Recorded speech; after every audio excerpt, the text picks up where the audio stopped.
Hello दोस्तों, आप सभी का स्वागत है मेरे यूट्यूब चैनल में। आज की कहानी है तुम मेरा जुनून हो, भाग 95। करिश्मा वहां से उठकर पैर पटकती हुई चली गई। प्रीति ने तुरंत सना से कहा, सना दीदी, ये करिश्मा तो बहुत चालाक है। मुझे इसकी बातों से ऐसा लग रहा था जैसे ही ईशान सर को ज़बरदस्ती नीचा दिखाना चाहती है, लेकिन आपने उसे अच्छा जवाब दिया। प्रीति की बात सुनकर सना ने उसे देखा और बोली, प्रीति, तुम अभी बच्ची हो, इन सब बेकार के मामलों में मत पड़ो और अपने काम को अच्छे से सीखो। सना की बातों को सुनकर प्रीति ने अपना सर हिला दिया। कुछ देर बाद सना का सीन शुरू हो गया। इस सीन में सना को ईशान के साथ एक रोमांटिक डांस की शूटिंग करनी थी। दूसरी तरफ शैली अपने कमरे में थी। उसने इस वक्त रेड कलर की साड़ी पहनी हुई थी और हेयर ड्रायर से अपने बालों को सुखा रही थी। तभी कमरे के अंदर हर्ष आ गया। हर्ष ने शैली को आईने के सामने अपने बाल सुखाते हुए देखा और लैपटॉप लेकर बेड पर जाकर बैठ गया। उसकी उंगलियां खिटपिट कर रही थी। असल बात ये थी कि शैली खुले भीगे बालों में काफ़ी सुंदर लग रही थी और हर्ष उसे चोरी चोरी देख रहा था। आईने में शैली ने उसकी तरफ देखा और फिर पलटकर उसने कहा, अरे, मुझे घूरना हो गया हो तो जाइए पतिदेव, तैयार हो जाइए। अचानक शैली के मुंह से हर्ष ने ये सुना तो हड़बड़ा गया, लेकिन अगले ही पल उसने खुद को संभाल लिया और कहा, अरे, मैं तुम्हें क्यों घूरूंगा? तुम्हें तो मैं जब चाहे देख सकता हूँ। हर्ष की आंखों में एक अजीब सी चमक उभरी। वो अपनी जगह से खड़ा हो गया और शैली की तरफ बढ़ने लगा। शैली ने हर्ष को देखा और अपने कदम पीछे लेने लगी। हर्ष आगे कदम बढ़ा रहा था और शैली पीछे। शैली ने कहा, ये क्या कर रहे हैं आप हर्ष? शैली की बातें सुनकर हर्ष ने कहा, तुम्हें घूर रहा हूँ, अभी भी तुमने ही तो कहा था ना। शैली ने उसकी बात सुनी और अचानक उसे महसूस हुआ कि उसके पीठ के पीछे दीवार था। शैली के कदम रुक गए। शैली ने जल्दी से हर्ष के सीने पर हाथ रखकर उसे दूर करने की कोशिश की, लेकिन हर्ष दूर नहीं हुआ। वो अपनी जगह से हिला भी नहीं। शैली रुक गई और उसकी आंखों में देखने लगी। हर्ष ने अपने हाथों को दीवार पर रख दिया। शैली उसके बीच घिर गई। शैली की धड़कनें तेज हो गई थी। हर्ष उसके बेहद करीब था। शैली के गीले बालों को उसके चेहरे से हटाते हुए हर्ष ने धीरे से उसके कान के पास जाकर कहा, बीबी, आज तुम बहुत खूबसूरत और हॉट लग रही हो। हर्ष की सडक्टिव आवाज़ सुनकर शैली की सांसें तेज हो गई थी। शैली हर्ष की सांसों को अपने चेहरे पर महसूस कर रही थी। तभी हर्ष ने दीवार से अपने हाथ हटा लिए और अब उसके हाथ शैली के दोनों गाल पर थे।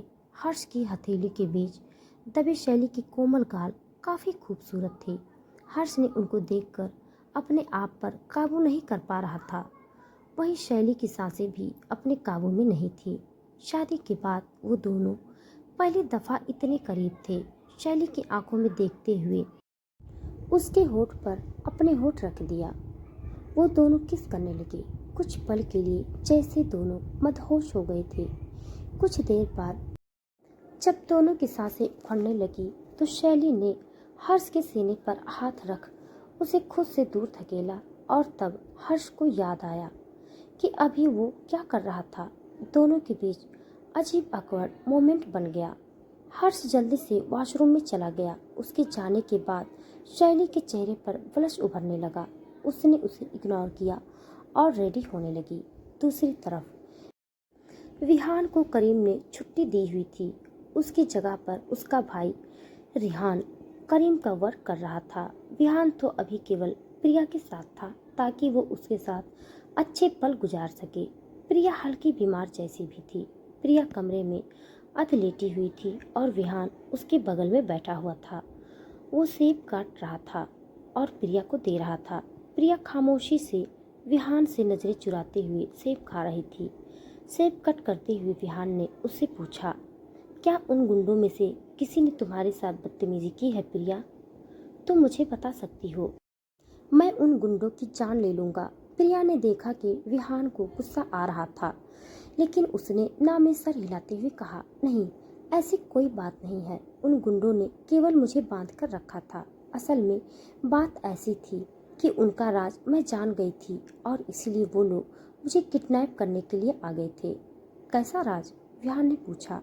विहान के सवाल पूछने पर प्रिया ने रेस्टोरेंट में उसके साथ जो कुछ हुआ उसके बारे में बताया। विहान ने उस बारे में सोचते हुए सवाल किया, लेकिन प्रिया, तुम उस होटल में गई ही क्यों थी? विहान के इस सवाल को सुनकर प्रिया हड़बड़ा गई। वो विहान को क्या बताती? प्रिया ने झूठ बोलने की कोशिश करते हुए कहा, वो मैं वहाँ अपने फ्रेंड से मिलने गई थी। प्रिया के लड़खड़ाते शब्दों को देखकर विहान समझ गया था कि प्रिया झूठ बोल रही थी, लेकिन विहान ने आगे कुछ नहीं कहा। तभी प्रिया ने विहान से कहा, एक बात पूछूं विहान? हाँ बोलो, विहान ने बोला। प्रिया ने उसकी तरफ देखा और कहा, तुम शादी के बारे में क्या सोचते हो? क्या तुम शादी करने वाले हो या नहीं? शादी? विहान की भौहें चढ़ गई। उसने प्रिया को देखा और कहा, प्रिया, मैंने तुम्हें पहले भी कहा था ना कि मैं अभी शादी के बारे में नहीं सोच रहा हूँ। मुझे अभी अपना करियर बनाना है। तुम खुद देख सकती हो ना मिस्टर कपूर के साथ मुझे अभी कितना काम करना पड़ता है। ऐसे में मैं कैसे तुम्हें टाइम दे पाऊँगा? और फिर जब तुम्हें टाइम नहीं मिलेगा तो तुम मुझसे नाराज़ हो जाओगी। मुझे ऐसी शादी नहीं चाहिए। विहान की बातों ने प्रिया के दिल में दर्द पैदा कर दिया।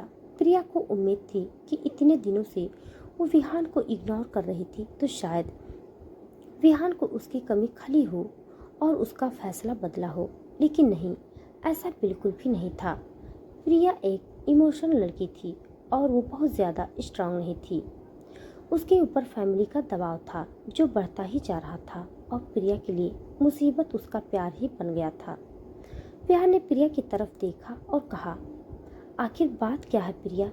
तुम मुझे शादी के लिए बार बार क्यों कह रही हो? क्या इसकी कोई खास वजह है? प्रिया ने ना में सर हिला दिया। जब विहान को शादी ही नहीं करनी थी तो वो उसे बता कर करती भी क्या? प्रिया ने धीरे से कहा, मुझे अब घर जाना चाहिए। यहाँ रुककर मैं क्या करूँगी? प्रिया की बात सुनकर विहान बोला, ये भी तो तुम्हारा ही घर है। नहीं, ये मेरा घर नहीं है, प्रिया ने कहा और बेड से खड़ी हो गई और कमरे से बाहर निकल गई। क्या हर्ष और शैली की नज़दीकियाँ उनके रिश्ते में लाएंगी मिठास?